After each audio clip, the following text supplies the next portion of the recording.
Hello! So, welcome to this new ScourgeBringer development stream. I hope that you are all alright. So, feel free to just say hi in the chat, to ask questions, or just to comment on what you are going to see.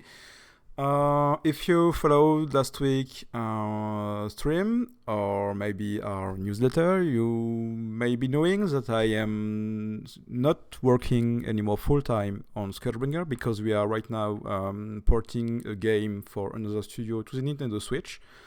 Unfortunately, I'm not allowed to talk about this game. Hopefully I'm going to be able to show you some stuff anyway, but I'm not allowed to show anything about the game or just mention which game it is.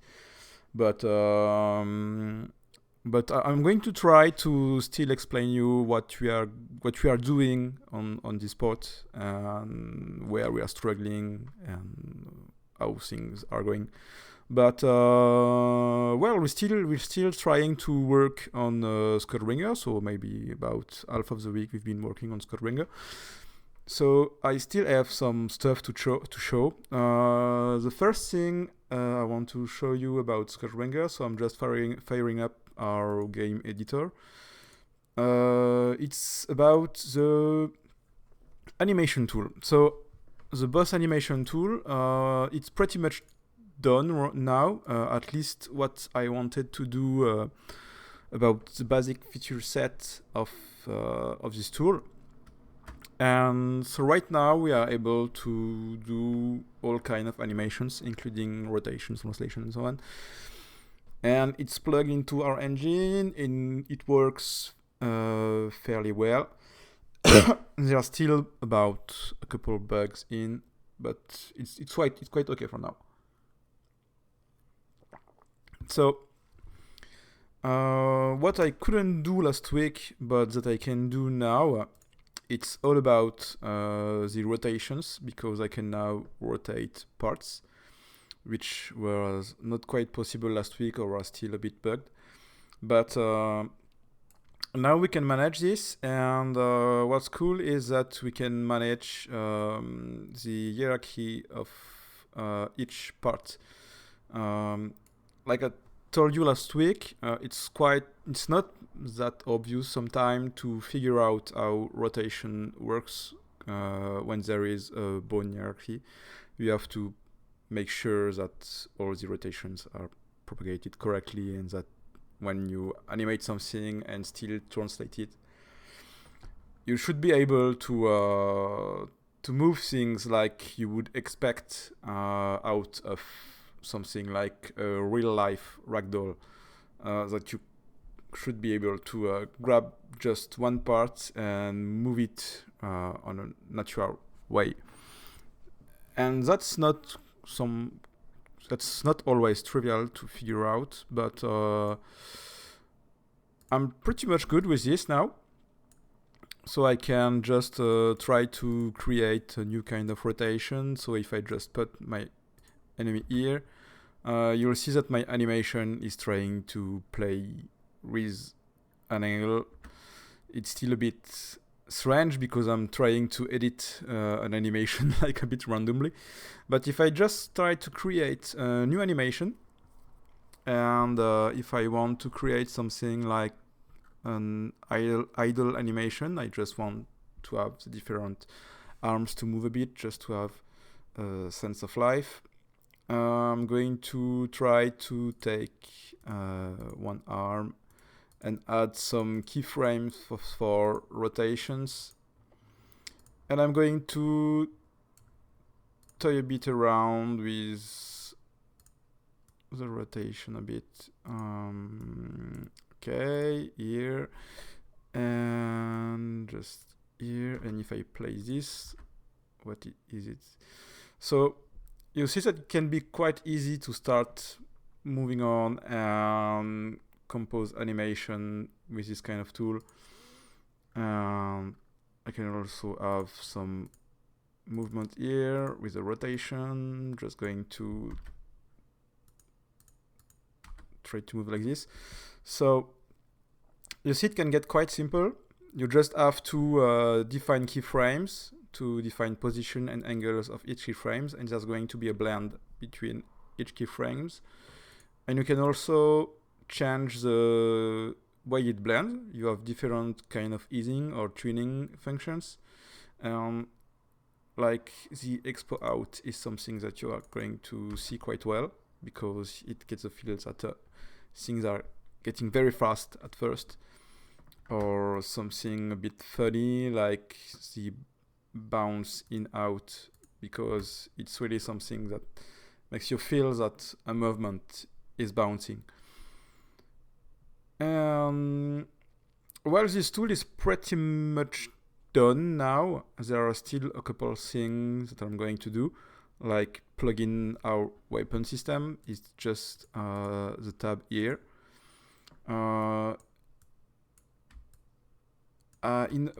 In a previous development log, I've showed how this tool works. So it's basically a bullet editor and a bullet pattern editor. And this is what will define our weapon system. We will be able to define all kinds of patterns and weapons. So this one is a very, very simple one. But if I just go to the property of the bullet it uses, and I just adding it an angular velocity, so it change using the live preview how the bullet it behaves. And if I go back to how my bullet emitter is made, it's just refresh, and that's how we will going to compose weapons. So that's pretty cool. We really like to have everything with a live preview within our engine. So we didn't add too many of this tool in Neurovoider. Most of the preview were done within the game itself, so we had to launch the game to test weapons and so on. But here, what is pretty cool is that we can live edit values and just see how things goes. And within this preview, I haven't done this right now, but what I plan to do is to have a preview of rooms. Here we have our room editors, so we have different kind of rooms that we have in the game. What I want is that here in the boss animation tool, to be able to preview how the boss move and integrate within a room, and also how its weapon and attack patterns are going to behave with how the room is shaped. And ultimately, I'd like that you can try the game right in the editor, that just grab your gamepad and you have your game playable character that pops, and you can just try the boss and try the attack patterns and so on. So that would be the perfect thing. Hopefully we're going to have such a tool. It shouldn't be a big deal to do, because everything is already within the tool.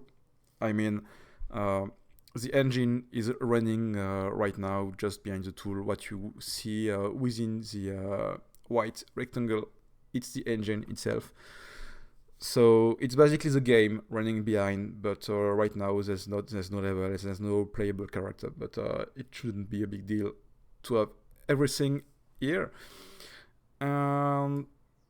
What I also want to do is to plug our sound system within this animation tool to be able to set keyframes and just tell our sound system, like, play a sound here or make an effect here and so on.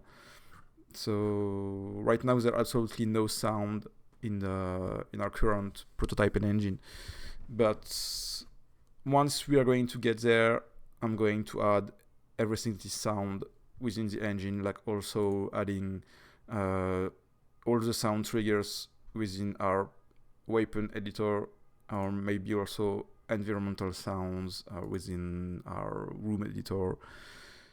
So we really want that this tool will allow us to craft all the aspects of the game and to be able to tweak them with a live preview, and also to test them within the engine itself. So we don't have to build stuff and export them to a game and launch the game, try the game, and so on. So we really want to have a pipeline that is very smooth to use. We are trying to polish our tools as if other people will use them. We still don't know if we are going to allow people to add mods or maybe modifications on. We have absolutely no idea for now. But we are trying to polish our tools like if we were to publish them. Well, that's all I can show you for this week about ScourgeBringer. Our main progress was on here, this the animation tool. Florian has been working more on new enemy and boss design. He's been animating new enemies. I'm not sure if I can show you. No, I don't have a sprite on this computer, so I can't. I don't have any of the files, so I can't show you, unfortunately. But what I can talk to you about is how things go with anything that is porting a game to a console. So for that, I'm going to fire up our previous game, New Avoider, and I'm going just to try to explain you a few things with what I am going to do right now with the other games that I am porting to the Nintendo Switch. It's basically adapting the PC version of that game to be as compliant as possible to what is going to be required with the console development process and quality control and so on. So when you publish a game on consoles, you have a lot of constraints and requirements about how this game should behave, what happens if you click on the buttons, if you initiate a save, if you ask for something, if you show something to the screen. There is a requirement for basically anything that you do. And one of the requirements on consoles is to have this kind of screen, a starting screen with something like press any button written on the screen, or press start to begin, something like that. I believe that you've seen this in mostly any game for the past 10 years, because this has really became one of the major requirements in console developments, and most of developers just do this on any version of games because a screen like this were not existing in on PC, for instance, at some point. But now any PC games also have these screens because most developers do this screen in anticipation that it's going to be published on consoles.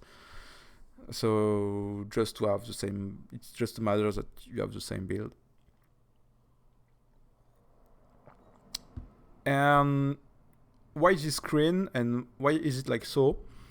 It's because when you push a button on the screen, there's a lot of things happening behind the key press that you just done when you're going to the screen.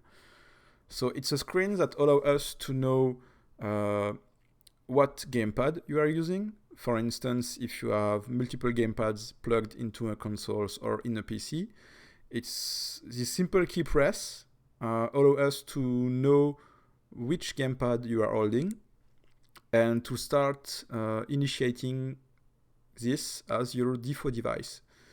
So now I know that, for instance, on your Avoider, I hit a key on the keyboard, and I'm using this to determine if the keyboard or if the gamepad is the preferred control scheme of the player. So I am assuming that if your first input is from a keyboard, that your preferred control scheme will be keyboard.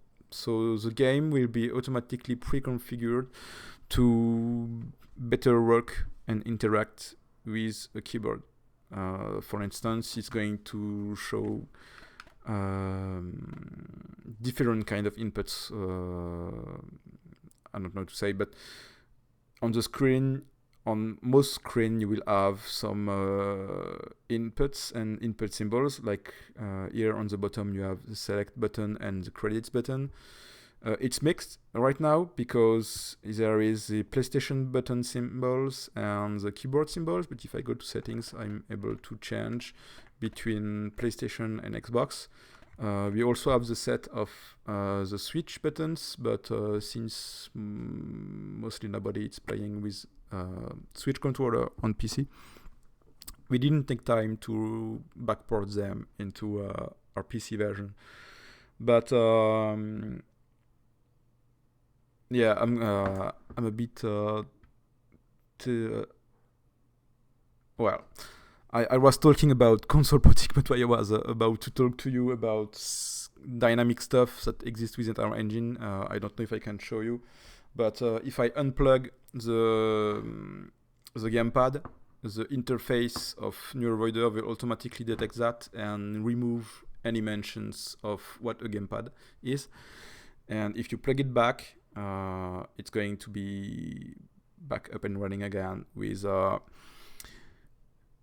gamepad and any button prompt with a gamepad and so on. But other things that you are going to check when you are going to make a console port is that this button, the exit button, the button that you just press on PC to exit a program, this isn't allowed and shouldn't exist on consoles. Any consoles now have a system button like the Xbox button or the PlayStation button or the button on the Nintendo Switch. When you press it, you go back to the system menu and the game is suspended. It's not closed. You can close it if you like, but the default behavior is that the game is suspended and that you can resume it anytime. And for that, any console manufacturers requires that you don't exit manually your game and that your game doesn't show an exit button. And there is a lot of little things like this that you have to do. And so right now on the ports that I am doing, I am basically trying to adapt this. And for instance, on NeuroVoider, I have some hidden parameters, like this one, which is called running on consoles. If I just set it to true and launch the game, what's going to happen is that the game is going to emulate the fact that it is running on consoles. So it disables the PC inputs. I cannot use the keyboard anymore. And it also hides any mention of keyboards. There is no more the different icons of the keyboard inputs. The exit button has disappeared. And in the settings, anything that is related to resolutions, full screen modes, and keyboard mappings is also removed. And I cannot choose anymore between my preferred kind of gamepad because it enforces the fact that the gamepad brand is hard-coded into whatever you choose when you build the game. And right now it's set to PlayStation. And there is a lot of little things like this. Right here it says that for a daily run you have to have a working internet connection. And if I were launching the game like if it was on PC, it would say that it requires the Steam to be enabled. So it's not the same kind of a message, it's not the same kind of connection that is going to happen. And that's the kind of thing that you can do. And it's also the mode that we are using when we showcase the game on festivals or expo and so on. We lock it to a fake console versions because there's basically no exit button. So that means that anybody that is going to try the demo of the game is not going to be able to exit the game. because on PC games you can of course exit the game, and if you don't look at what your players are going to do, they're most probably going to be at one time a player that is going to hijack your computer and try to put, I don't know, a Nicolas Cage wallpaper, but that would be the most well cool thing to happen, because there is a lot of problems that can arise from players that get to end up on your computer. But well, we're trying to avoid this by doing this. And you can try out this mode if you have NeuroVoider, because we have some secret parameters. If you launch the game with the secret parameters, it is emulate console, you will be able to try out the game in console mode. And we have also a couple more hidden parameters which are not quite useful, like emulate handheld. That's basically a mode that I've made to emulate the fact that the game is running on the PS Vita. Because on PS Vita you can't have the multiplayer. So what we did, just launching the game in its PC state, just to show. If I just start a new game, I have the 4 players, and I have a gamepad and the keyboard, so I can play up to 2 players here. And I just want you to take a close look at how the different tubes look. So there is liquids in any of them, and there is also a player index written above each tube, so player 1, 2, 3, 4. And if I just exit the game and try to run the running on handheld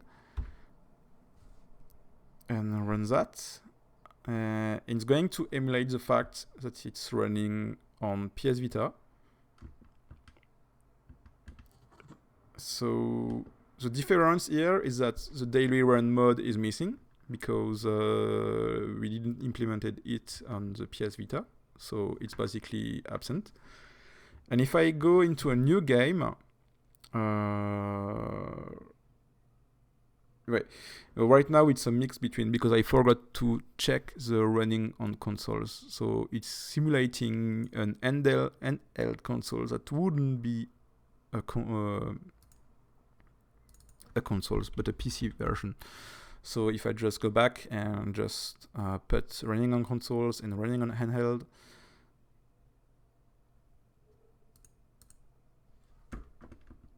okay, so the exit button disappeared, so everything's good. There's no daily run. And if I go here, I don't have anymore the player index, because the game is limited to 1 player, and the tubes are broken. And it's just a way that it's something that we use just to tell the players that the PS Vita version is not going to be a multiplayer version. So we broke the tubes on versions that doesn't support multiplayer, and you can only play with 1 player. So we also removed the player indexes and so on. But it was just something that we used to also not completely redo the screen for the PS Vita version, and also maybe to all of us to maybe one day to come back to this PS Vita version and add something like a multiplayer.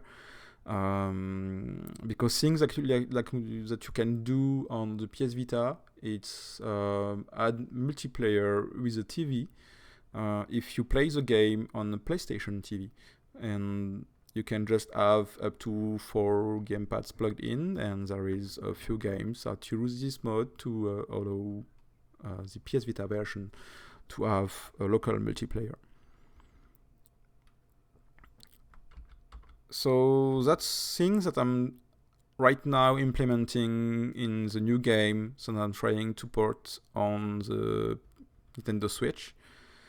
And another thing that I am struggling with it right now is to adapt the resolution to be compatible with any kind of aspect ratio and resolution. And for that, if I just take an example to launch another of one of our game, which is Greedy Kid.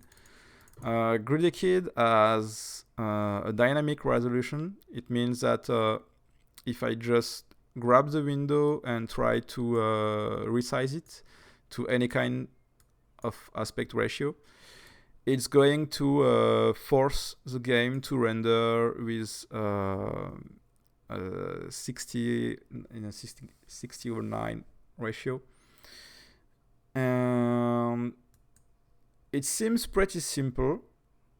It is pretty simple to implement, but the game I'm working with right now is basically breaking anytime I'm trying to change the resolution, and that's something on the Nintendo Switch that's going to be very problematic, because on Nintendo Switch, when you dock or undock the console, you want the resolution to adapt to either your TV or the screen of the handheld version of the Switch.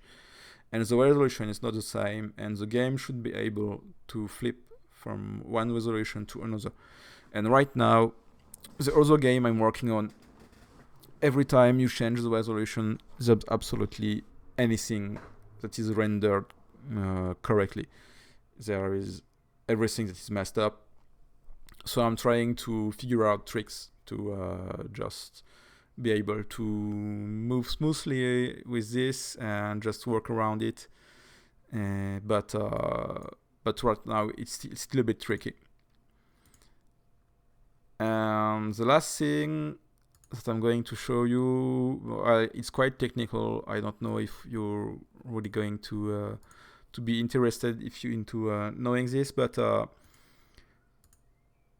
you may know what a shader is. A shader, it's a GPU program that computes vertices and pixels and polygons, and you just write how this pixel is supposed to draw on screen, or how this vertices is supposed to be transformed or behave before being displayed on screen. And this allows to do all kind of effects, and well, most games have a lot of shaders and use that for everything that is rendered. And the problem is that each consoles have its own shading language. So it's a programming language that is used to tell the GPU how pixels are supposed to be rendered and all the operations you're going to do. So for instance, this is the shader that emulate an old TV. If you play Neurovoider, you will notice that the screen is a bit distorted, and that there is skylines, and also that some of the action in the game have shift with RGB colors. And this is done through a shader. And this shader had to be adapted to every consoles, because each console have its own shading language. So sometimes it's just slight differences, sometimes it's completely different, but most of the time you'll just end up rewriting a version per console. So for instance, in Neurovoider I had one version of a shader for desktop version of the game for Windows, Linux, and macOS. I had another version for PlayStation 4, another version for PS Vita, because even if it's the same manufacturer, it doesn't mean that the shading language is going to have the same specification. One for the Nintendo Switch and one for the Xbox One. So in Neurovoider we didn't add many shaders, there's basically 2 of them. In Greedy Kid, there's no shader at all, and in ScourgeBringer, we are also trying to have no shader at all, to don't have any issues when porting a game with shader and so on. The game I'm currently porting doesn't have many shaders, but it uses shaders in a very tricky way, because it uses shader to pre-render temporary texture that are going to use anywhere in the game to do like effects on the interface, on the UI. And it's a bit heavy the way it's done, and so I'm trying to simplify this as I go, and as I also convert the shaders to the different platforms. But there's not many shaders, so it's going to be hopefully quite a simple process for this game. And well, that's about it for what I could show you for this. I have my boss that just disappeared, so I don't know where my preview went, but that's not a problem. So, well, if you have any question, you've been a bit quiet today, but that's cool. But like always, if you have any question about what I've shown you, and if you want to see things more in depth, I'm sorry that I am not able to show you much of the game that I'm working on, but hopefully at some point it's going to be announced, and I'm going to be able to show you more stuff. And well, now we're moving on to another week of development on ScourgeBringer. We are still working on bosses, so bosses is going to be a big part for the next few weeks. And we are also preparing a document to present the game. I'm going to show you. You are making a one-pager for. Oh no, I don't have it here. I wanted to show you the one-pager of Greedy Kid, which was cool. Maybe I have it on my FTP. I'm going to try to find it.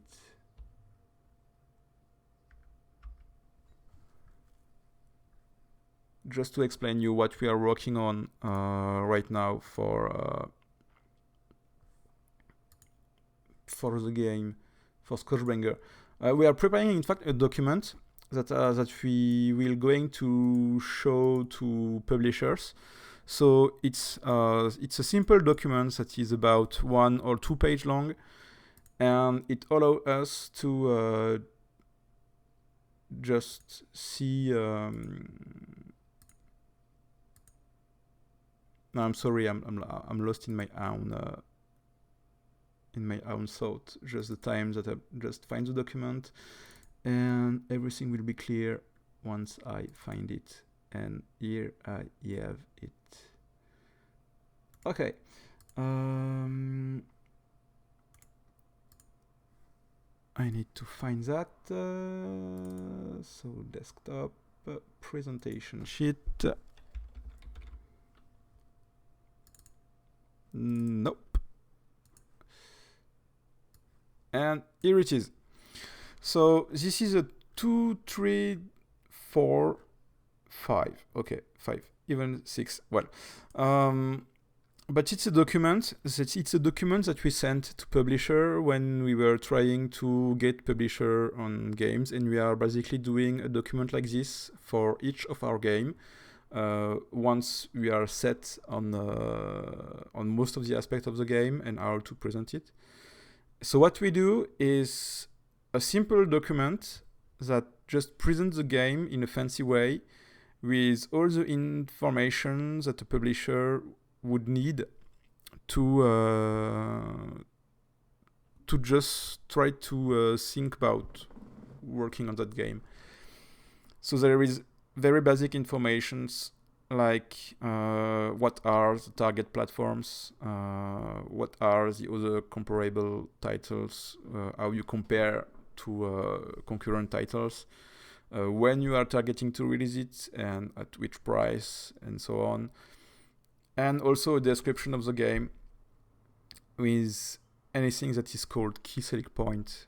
It's basically what you would see on the box of a game in a store if you just grab the box and read what's behind. It's basically this kind of commercial stuff that you are trying to highlight and just try to write down things in a very cool way, so you really catch the attention of the person you're talking to about your game. And so you have description about the game, also description about who we are, and screenshot of the game. And for Greedy Kid, what we done also, it was a commented gameplay video. So if you were to send this document to people, they were able to download a version of the game and also to watch a commented version if they didn't want it at first to download and try a version. And well, that's what we are going to do. That's what we are doing right now for ScourgeBringer.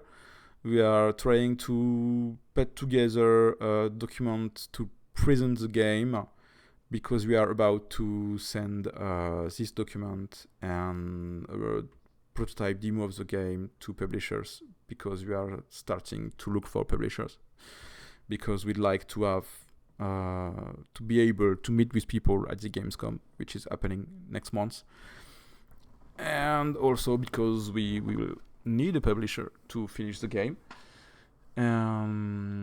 So that's basically what we are doing right now. Okay, catching up with the chat. So maybe off topic, but what do you think of full C# engine for game development? Well, it's super neat, because C# has really matured a lot to be a very good cross-platform language. It runs basically everywhere. It runs very well, and it's very cool because it's a high-level language, and there are some very talented people that port the language to any platforms, and it works very, very well. It's really like I have very little differences in my code between each platforms. I'm reusing a lot of my code, more than 80%, and it basically runs as is. So of course there is some best practices to have to know what is going to run, what's not going to run. But basically, for instance, for NeuroVoider, I have all of the codes. I don't know if I can show you what are the differences in code, but I'm going to just look for something that may be different in another version. Okay, so just this file. This file, it's basically the one and only things that is dedicated to the Nintendo Switch. And that's all I need to have the game running on Nintendo Switch without having to touch anything in my code. And here is all the code for NeuroVoiders, or something like 100 classes, I don't know. But there is a lot of stuff, and all of this stuff is shared between all the versions of the game. And I only have, for each platforms, I have an helper class that's just going to add some glue to the native things I need for each consoles. Like on the Nintendo Switch, I need a few stuff to know what is the mode currently used, if it's handheld or plugged to a TV. And also everything that is leaderboard is usually something that is on a platform. And oh well, yeah, witchcraft crazy. Yeah. So Crazy on the chat right now, it's one of the cool people that are working on monogame, and they are making, like he said, all the witchcraft that enables things like monogame to be working on many platforms with very even no change at all between each platforms. It's as cool as having here my code for NeuroVoider. I just build it once, and this version is going to run without any modification on Linux or macOS, and that's thanks to the magic of what monogame is, and also C#. There is a lot of cool stuff and cool tools to allow to do cross-platform developments with C#. So right now it's one of the best, I think, language to do cross-platform stuff. It works really well, and it's very pleasant to work with. Well, if you don't have any question, I think I've talked about anything I wanted to talk to you today. So, well, catch you next week, and hopefully with more exciting stuff to show. We're going to keep going with ScourgeBringer, and I'm going to also keep going with the Switchport I'm going right now. So hopefully we have more exciting stuff. So thank you for dropping by, and see you next week. Bye.